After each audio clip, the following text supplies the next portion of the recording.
Buried in the heart of Kent lies a cluster of entrepreneurs striving to create their path.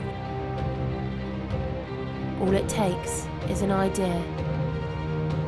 One spark that can kickstart their dream. Just one pitch stands in the way of coming out on top. As the pressure rises, the competition heats up. As each start their journey, carving their own path, this is the moment they've been waiting for. I'm excited. I'll be interested to hear the judges' thoughts. It was really good getting the feedback, getting the expert advice. Gain some knowledge into what I need to do next. Just see how it goes. It's down to a final 5 entrepreneurs, but there can only be one winner. Welcome to the final of Young Startup Talent 2016. How are you going to carve out your place in the market? What drives the growth of the brands? That's what I just asked. Do you have insurance? On Wednesday, 22nd of June 2016, a total of 8 successful applicants attended the Young Startup Talent semi-final held at Maidstone House within the Business Terrace. The evening was set to put the young entrepreneurs, all aged between 16 and 25, through their paces. Judges and sponsors from the local area gathered together in a bid to whittle the promising pitches down to a final 5. 2 months on from the semi-final, 5 aspiring entrepreneurs have been carefully selected and are about to pitch in front of Kent's business community.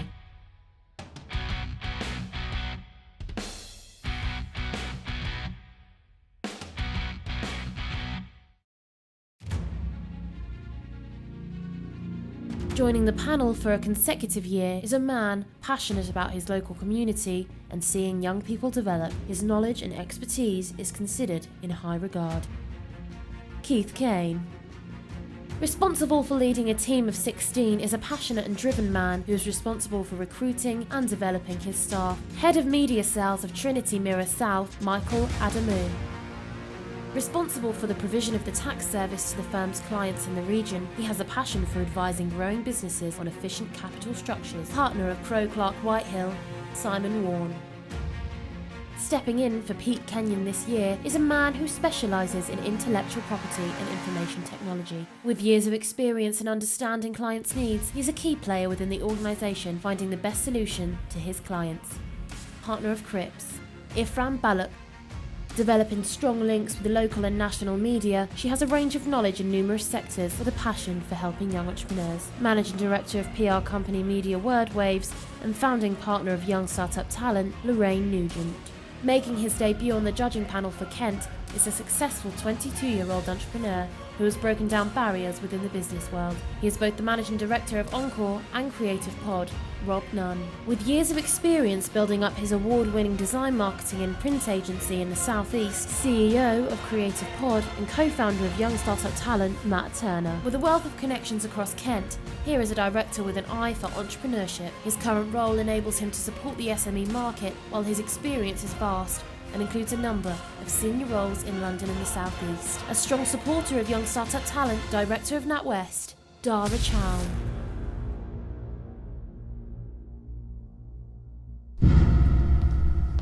Making their way to pitch first is a young and determined entrepreneur who hopes he can win over the judges with a concept never seen before in the Young Startup Talent process. Ben is hoping to gain the recognition of the panel in order to help his business, Influencer, off the ground. Just really meeting all the judges and obviously gaining some different feedback from different expertise. Yeah, I'm feeling good, I'm feeling pretty confident, so we'll just see how it goes. With some solid competition, Ben has his work cut out. He needs to up his game during the final. Let's see how he gets on.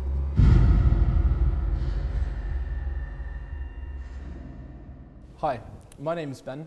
I'm 20 years old and I'm a student from the University of Bath. Prior to Bath, I attended Tunbridge School in Kent before embarking on a gap year where I worked for 9 months for local publishing house SG Media Publications, where I worked on their flagship magazine, Index Magazine. At the close of my gap year, I set about founding Influencer. The idea came about for Influencer from when I had previously set up a clothing brand a few years ago called Breeze. Trying to get celebrities to wear the clothes was hard. Often they ignored me, or the marketing agencies I went to would require a budget of 10 to 20,000.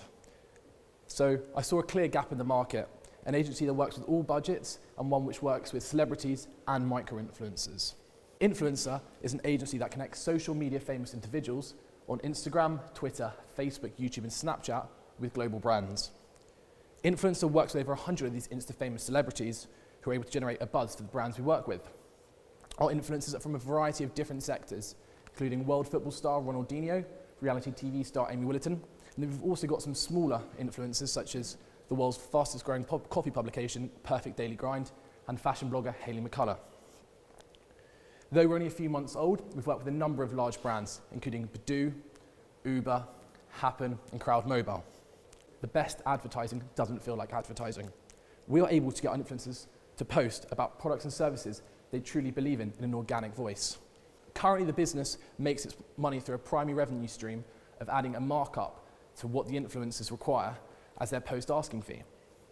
However, the additional revenue stream would be the subscription plans mentioned. More info on them can be found on page 9 of my business plan. In terms of figures at present, I've got in my business plan that the business has turned over £12,000 with a profit of around £3,000, but after today, I'm pleased to announce that turnover is now closer to £30,000 with a profit of £10,000, which I'll pass that along there. Thank you for listening. Any questions, please? So you're a marketing agency. Correct. And the marketing section of your business plan is pretty poor. And if I was looking at this as an investor, I'd be looking at this business as an entrepreneur who's missed the point. On all of your information and all of your literature, your point is the influencer. The influencer is irrelevant. The most important thing is the brand. Tell us about the web platform. I think that's really interesting if you can sort of computerise the whole idea of managing your suppliers. I think that's fantastic. So how close are you to the web? I mean, So I've currently spoken to, obviously I've got this scope document made, that's completed, and now I'm just currently discussing funding options. I've spoken to 2 investors already, and I'm also exploring the option of Crowdcube as a different What will it funding cost? option. Sorry? How much? So initially I thought it'd be around 35,000, but it actually quoted at 50,000. But then the web development agency has said that they will bring the cost down to 40,000 if they can have a 5% equity stake. Ben, sorry, just to aid my understanding, is this like Mesut Ozil sending a tweet out with a picture of the brand new Adidas football boots and getting paid hundreds of thousands of pounds for that one tweet, as it were? Okay, so my main focus isn't towards those big name celebrities because that's kind of what a lot No, I of understand businesses that. already do. Is it the same concept but at a lower level? Is that Yeah, what it's- exactly. So it's to do with the micro-influencer sort of level between 10,000 and 500,000. Then we do obviously have some big names. That helps with the brand image and create a more powerful brand.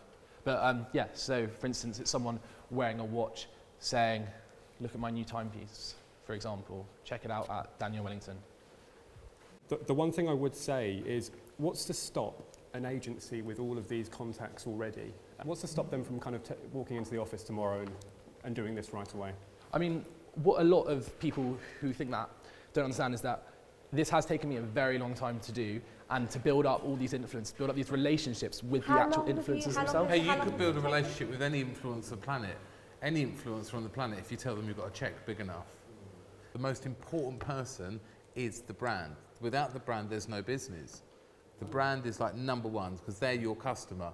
The influencers are effectively your suppliers. What do you feel sets you apart? How are you going to carve out your place in the market? I'd say the main, obviously, USP is to do with the influencers you have, especially those that you have exclusive. So, for instance, Amy Willerton, Erin Willerton, Ellie Hemmings, Hayley McCullough, just to name a few, are exclusive to me. I mean, obviously, as Matt said, say someone comes along with a bigger checkbook, who knows what could happen. But at the moment, that's what it is. So I say that sets you apart is the influencers you have. And then the platform itself would just make everything, for even the brand, so much easier for them to use. I mean, I know there are some agencies who charge 35% of the cut, plus saying that they can get the influencer more money. So they're immediately pricing themselves way above what I'm pricing at. Okay. Okay, thank you. Thank you. Thank you very much for your time. Okay, thanks, Ben. Cheers, thanks. Next up to pitch is a talented young entrepreneur who is passionate about her automotive business, Route 66 Motors. Kelly's determination and persistence to develop and grow her company has earned her a place in the final. First entering the process back in 2015, Kelly's come back stronger and ready to take on board the feedback she's received. Can she deliver a sound pitch? Gain some knowledge into what I need to do next, some advice on my business, and hopefully win the prize. Can she deliver a sound pitch? Hi everyone, so I'm Kelly and my business is Route 66 Motors. What we aim to do is to provide bespoke classic American cars and also to sell them on behalf of clients. So our aim is to start reaching people that are between 35 and 65 because that is our main target market. These are mostly males and usually single males. However, there are also females who enjoy American cars, as you can see here. I have previous experience in mechanics. I originally trained as a mechanic, and for the past 2 years I've been a marketer, so that is 2 roles that I will be playing within the business. Our main form of marketing will be online. My specialism is social media marketing, and there's a lot of American car companies out there. However, they are not dominating online enough. Now that's where I've got the competitive edge, because where I have worked on social media for the past 2 years and for various different companies. Now we won't just be focusing on getting customers from online, we'll also be attending a lot of car shows, which I already do anyway, and I've already built up a rapport with a lot of show organisers who are willing to kindly donate me free advertising. But yeah, so this is my business. If you have any questions, I'll be more than willing to answer them. What's the typical cost of a renovated vehicle that you're going to be selling?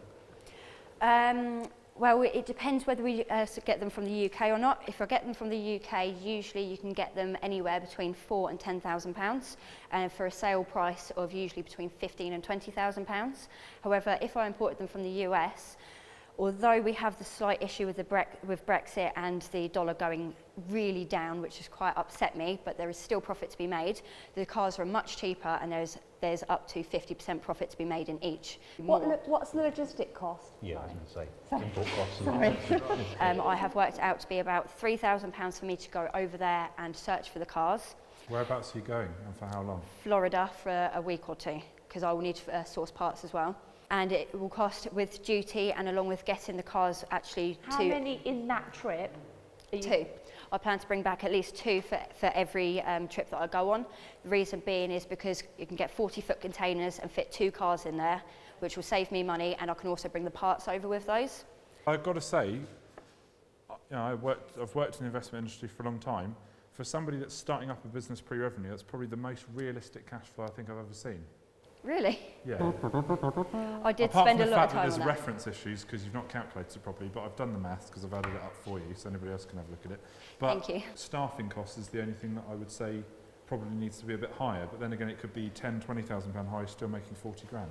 Yeah, so how are you going to staff this? So how many staff are you going to need per year, do you think, in that first year? Well, currently I will be working mostly on my own, doing marketing and the basic mechanics. However, I do plan to expand my knowledge in mechanics, but I already have a mechanic who's willing to work on a freelance basis for me on my premises.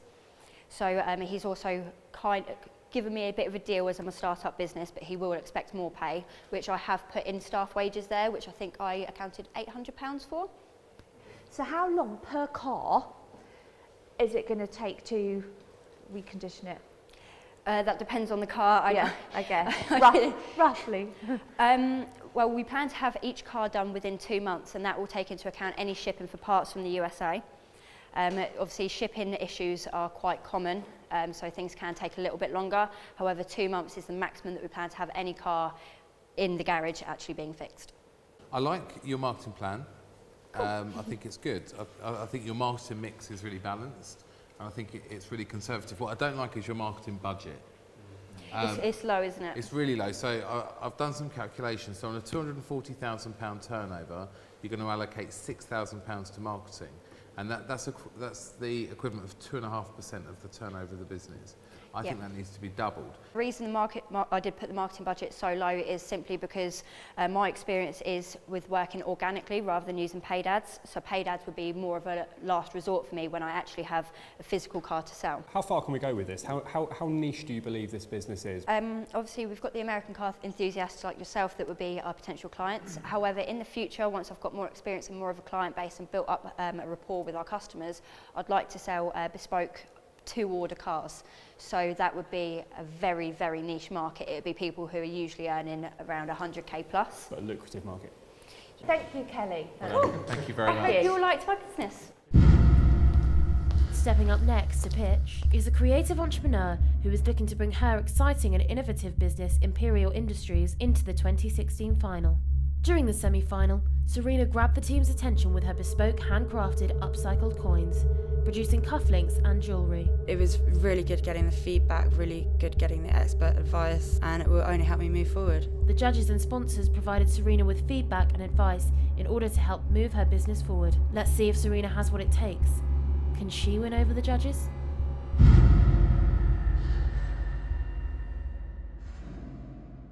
My name's Serena Christy, and I've come up with the idea of Imperial Industries. It's a creative business. I focus mostly on jewellery, but I do my own drawing as well. I learnt silversmithing about 2 years ago and did a short course with Vivian Gallery. My interest in coins has a historic value. Not only is this coin a memory for the older generation, it's an icon for the newer generation. I started selling out friends, family, and since then I've had orders here, there and everywhere that I can't satisfy because I do not have the current cash flow to meet the demand. I know this idea can work. I believe in the product, and it has worked before. And I really, really like any sort of advice you could give me, and I think this programme has been brilliant for my development. Thank you. Can I have any questions you've got? So to progress, what do you need now? So you're saying that you can't meet the demand at the moment. So what is it that you need? Is it manpower that you need? Is it somebody else? It's more cash flow. I am to do what with? To invest in more coins. The bigger bulk I buy, the lower rate I get. I've seen these, and I think they're great. I think they look really, really good, and I'd buy one definitely. The question I have for you is just going back a little bit, is how can you make them fast enough to sell them? I understand you saying you can buy the raw materials cheaper, but actually it's you. You're making them, it's your time. You can't create time through investment.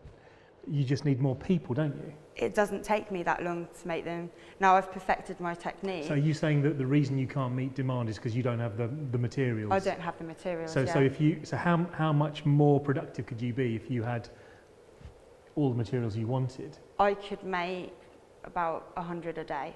Right. So and how many are you making a day at the moment? Say around 20. Right. And the other thing is, what do these things retail at? Well, I'm working on an average price of £20.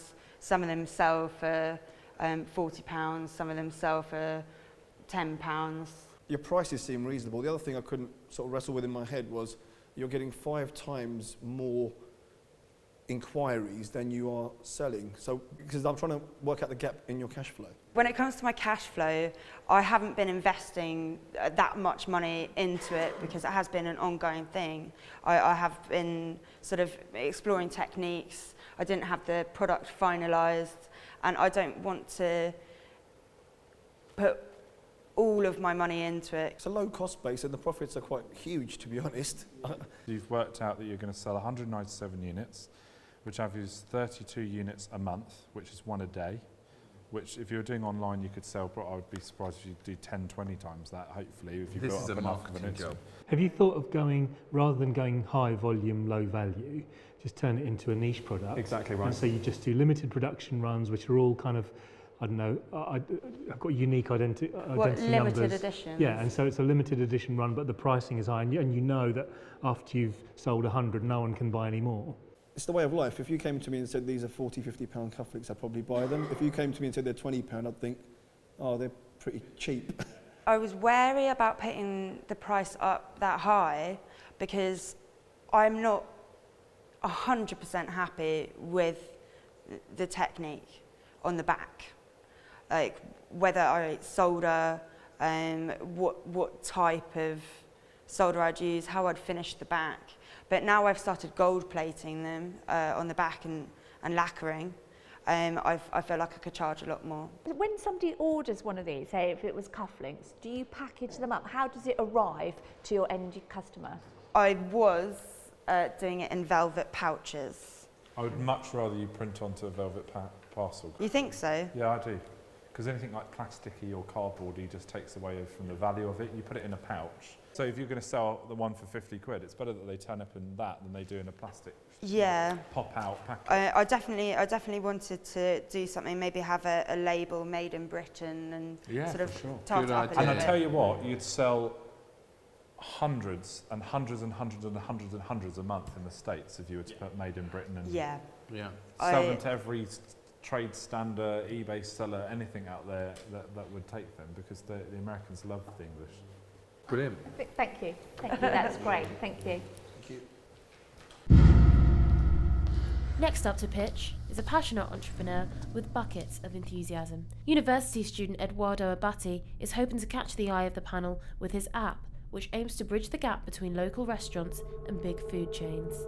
I'm excited. This is the first time that I have to do something like that. I hope to learn a lot.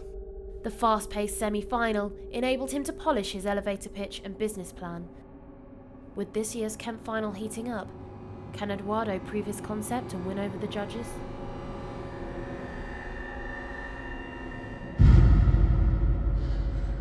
Hello. My business idea is called Servee. It's a service based on an app. They want to make restaurant management smarter, and on the other side, simplify the dining experience for customers. The uniqueness is in the integration of multiple services into one simple platform that connects restaurants on one side and their customers on the other side.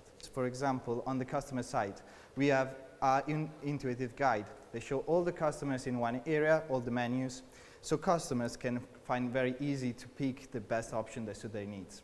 Another feature is the booking and order ahead that allows customers to reserve the table, reserve their meal at the time that they want, and this will allow to save their time, to save the time for checking the menus, to waiting for the server, to waiting to be seated. The third one is payment in-app. They allow customers to pay and split their bills.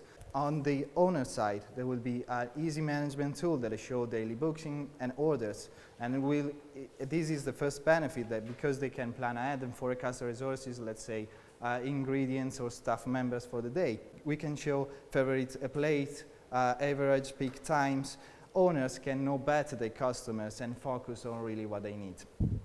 Customers, we try to engage them with social media, web, internet-based advertising, leaflets, discount on the first order, and also kind of rewards, tell your friends rewards. In London, casual dining is booming, income, population, and tourists are all increasing. This seems a very good starting market environment. We want to target busy workers. They want to have quick service, cut times, and students, because they probably want to only pay what they consume. Probably they are on a monthly budget, so the split bills feature will allow them to do so. So you're going to do the trial at University of Kent in Canterbury, aren't you? Have you talked to the university at the moment about doing that? Yes, I am in contact with the Hive. We plan to enter to the market with the customer surveys, also to know which feature the students want. Is the university the right place to test it? Is it going to be a student app, or is it going to be a... It's not going to be only a student app, but we want to see if restaurants want, which feature restaurants want, which feature customers want. And also, if you start building, I don't have at the moment any customer base, and I have to build it, and in building with students at a university is an easy ways to do So if you're a restaurant, how much does it cost you to adopt this technology? I plan to do different type of pricing with plans, and also one without upfront cost. I can't see, and perhaps you can answer, a route for you to do a test model and then you not have to go national with it straight away. I don't see how you could contain it in London when there's so much going on in London already. You'd need to become a national brand in order for it to work, I think. I was thinking that because it's new, we need to get customers in groups. Okay. In London, differentiate yourself there. If you're new, fine, and you're going to create a niche base in London, differentiate yourself from Taste Card, who are now going into owner businesses. the idea is, instead of targeting owners, to targeting the group of people. So, for example, if I go to university and engage students, I have a large customer base, and restaurants in the surrounding of the university are interested to have that service because already customers, users has that. Right at the start, I think you almost said about how you were going to get started, and you talked about starting up fund requirement. Have you had a think about that? Yes, investor or crowdfunding. And how much do you need? There was 31,000. I spoke with... and that covers your development cost? Yes. So you're not going to raise any extra money for marketing? Yes, that is for the app development plus the marketing. I would use also the discount when you join the service and... I don't think you should do a discount. So many, that's like the oldest trick in the book. Come into my store, I'll give you £10 off. I think, every time I see that now, I'm thinking, great, so they're not even started and they're desperate. I don't think the market's changed. I think it could be an idea to engage students. Okay. All right. Yeah. Okay. Thank you. Thanks, you. Eduardo. Thank you. Cheers. Thank you. Next up to pitch is travel entrepreneur Johnathan Wood. After delivering a first-class pitch during the speed networking session, Johnathan is amongst a talented group of entrepreneurs to make it through to the final stage of the process. I'm really excited actually. I'll be interested to hear the judges' thoughts because there's other things I'd like to expand into with the business. With a clear understanding of his business model, can Eagle Travel take flight?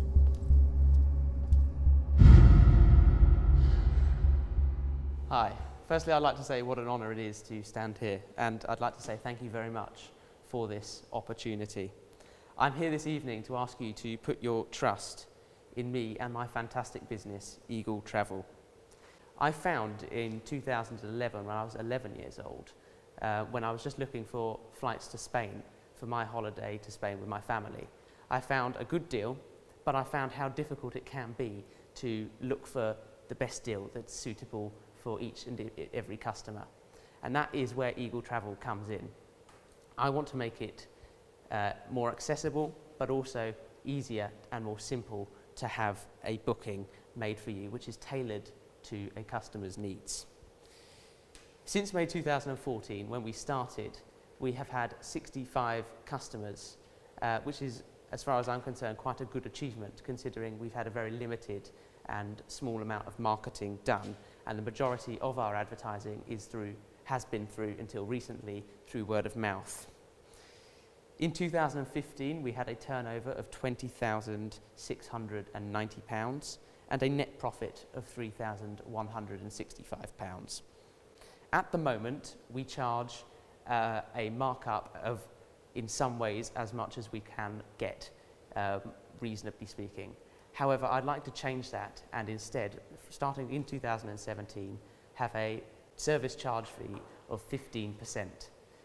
This will help us be more consistent with our pricing strategy, and all of the figures that are given in the business plan from 2017, 2018 and 2019 are all based on that new pricing strategy of 15% service charge. If I'm fortunate enough to win the Young Startup Talent Competition, I will ensure that I utilise every single prize. I will ensure, for example, to boost our marketing, which at the moment is currently in need of much more improvement, and I will make sure that I use the products provided from companies such as Media Wordwaves and Creative Pod, such as the copywriting services and PR services available. Obviously, legal support is something that we also really need, especially when we have some bookings that can have complications in them. And so I will be very much looking forward to using some of the legal support provided from Young Startup Talent if I again am successful. I thank you all very much for listening, and thank you very much for this opportunity, and I'll be happy to take any of your questions now. Thank you. You're 16? Yes, that's When right. did you turn 16? I turned 16 in November 2015. Excellent presenter, honestly, first class. Thank you. Really, really good. The weak pound, is that going to affect your business?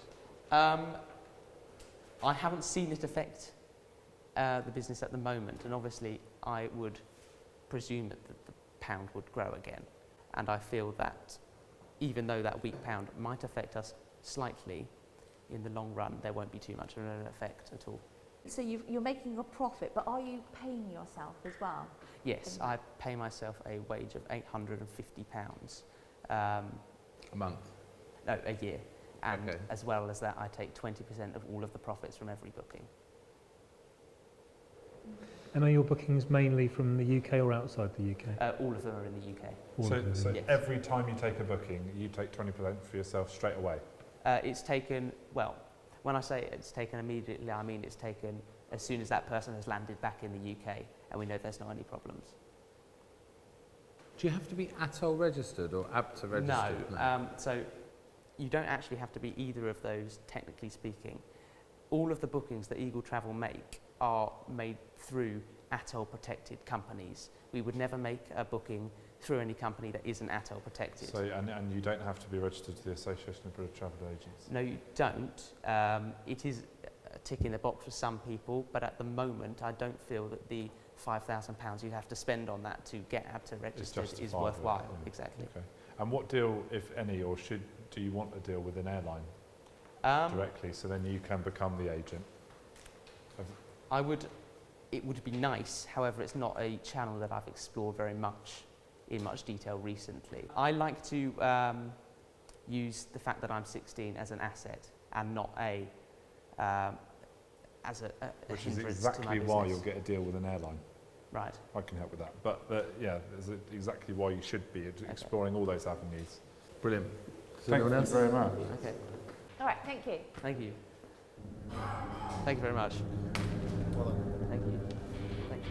As we draw closer to the end of another fantastic year in Kent, the judges must make the difficult decision of selecting just one lucky entrepreneur who will walk away with an incredible £50,000 worth of products and services. Young Startup Talent would like to thank all of the sponsors for their support and look forward to working with the next set of entrepreneurs in 2017. All of those who have made it through the process now have the support and business network to make their business a success. To find out more about Young Startup Talent, the sponsors involved, and to follow the progress of entrepreneurs past and present, visit youngstartuptalent.co.uk.